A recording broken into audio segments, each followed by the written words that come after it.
Venezuela's opposition leader and the winner of last year's Nobel Peace Prize has vowed to return home as soon as possible. Maria Corina Machado lauding the U.S. seizure of former leader Nicolás Maduro as, quote, a huge step for humanity, for freedom and human dignity. Speaking in her first televised interview since the extraction over the weekend of the now-deposed president, the 58-year-old Ms. Machado declared her movement is ready to win a free election. She's widely seen as Mr. Maduro's most credible opponent. She left Venezuela last month to accept the Nobel Award in Norway and has not returned since. Ms. Machado, in the same interview, dismissing the current acting president as having been, quote, rejected by Venezuelans. Ahead of being sworn in on Monday, this interim leader, that's Delcy Rodriguez, called for a balanced and respectful relationship with the United States. She had earlier been more critical, demanding immediate release of Nicolás Maduro and his wife. Monday also seeing the taking of oaths for lawmakers in Venezuela's new legislature. Mr. Maduro himself appearing in court in New York yesterday for his first hearing, insisting he is innocent and still holds his position as president. His wife also pleading not guilty after being accused of drug trafficking and weapons possession. Mr. Maduro's next hearing is set for the 17th of March. International outcry greeting Washington's decision to intervene directly in Caracas affairs. But the U.S. president repeating that he is in charge of the South American country. The United Nations slamming Washington's actions as undermining, quote, a fundamental principle of international law. In Venezuela, new projectiles seen in the skies on Monday night. A minister told media police had fired shots as a deterrent after drones flew overhead without permission, maintaining there was no confrontation and that there is complete calm in the country. And Jagruti Dave is covering this story for CNA. She joins us live from Washington, D.C. Jagruti, Venezuela's interim leader, acting leader, has been sworn in. How is Washington planning to work with Ms. Rodriguez? Well, Sue, there's Washington's plan on working with her, but then it all depends on whether Delcy Rodriguez is going to play ball with that. When Donald Trump gave that extraordinary press conference announcing that the United States was going to run Venezuela, he said that Delcy Rodriguez had spoken on the phone with Marco Rubio and had effectively said that she would do whatever the U.S. wanted. We're getting some reporting from Politico that maybe gives us an idea of what those things the U.S. wants actually are. So apparently U.S. officials have told Delcy Rodriguez they want to see 3 moves from her minimum. Cracking down on drug flow, says Politico, kicking out Iranian, Cuban and other operatives of countries or networks hostile to Washington, and stopping the sale of oil to the US's opponents. This is reporting from Politico that gives us an idea, fleshing out some of those demands.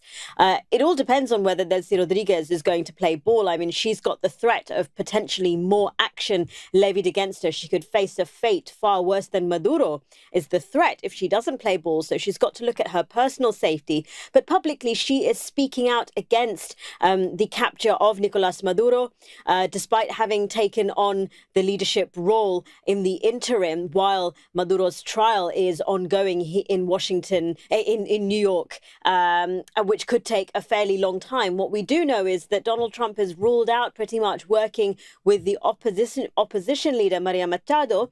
It appears that there have been souring of relations between the two for some time now, even before the capture of Maduro. She's a Nobel Prize winner. She, went out of her way to talk about Trump when she received the prize. But, she apparently has not got the support in the country, according to Donald Trump. Jagruti, we've had the first senior level briefing explaining those actions in Caracas over the weekend. How has the Trump administration framed these actions so that they're seen as necessary and warranted?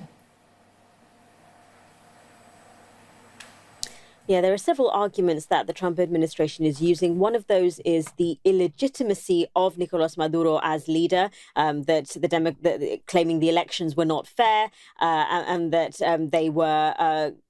And that he therefore is not the legitimate leader. This is a view that is shared by a lot of European countries as well. So this is something that the US is using to leverage its argument. But if you listen to what Marco Rubio, this US Secretary of State, and one of those giving that classified briefing to Senate and House leaders last night, Rubio is making the argument that this was not a declaration of war or an occupation or of any kind.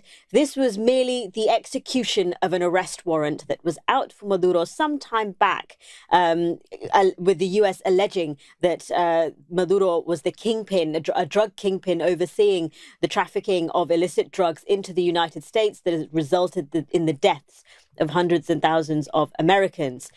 These are some of the arguments you heard them make at the United Nations as well. But I think a lot of Latin American countries are worried about what this means for them, are saying that disagreeing with that particular characterization. Oh, thanks. Jagruti Dave reporting live for CNA from Washington, D.C. The repercussions of what could be Donald Trump's most audacious foreign policy move only just being contemplated. The removal of a leader known for his stalwart support for Beijing could, for a start, test the endurance of Chinese influence in that region. Countries who are threatened by the U.S., what they expect from China is not just rhetorical support. They need actions. They need concrete measures. So I think this is a challenge for China's diplomacy down the road. We have to, as I mentioned, think more and more about our overseas security presence, not only to protect our own overseas interests, but also to provide necessary support to countries with close political and economic relations with China. Beijing is really in a backroom role here at best. Trump has shown he can do what he wants to do in the Western Hemisphere when he wants to do it. And Venezuela is one of the largest recipients of loan guarantees and development aid in the world from mainland China. And let's see where it got them. Nowhere. And also, Venezuelan air defenses were using a lot of PRC technology, as was Iran during Operation Midnight Hammer. And in both cases, it turned out to be futile against U.S. attacks. China has oil projects and also mining projects in Venezuela. And as many other players exited or were forced to exit, they took on more. The U.S. administration at this point has not removed any of the sanctions, but I anticipate if there is sanctions relief, it will be structured in a way that tries to reduce the role that China plays in the Venezuelan economy. Ultimately, China has debts that it is still trying to collect from Venezuela. It wouldn't be good for the refineries in China if they're forced out of Venezuela. But China has a diverse source of both investments abroad, but also energy sources. And Venezuela makes up quite a small portion of the oil they're importing. So I don't think it will be a fundamental challenge for China directly. But this is a precedent and a message being sent. And that's something that could put more pressure on China's role in the Western Hemisphere.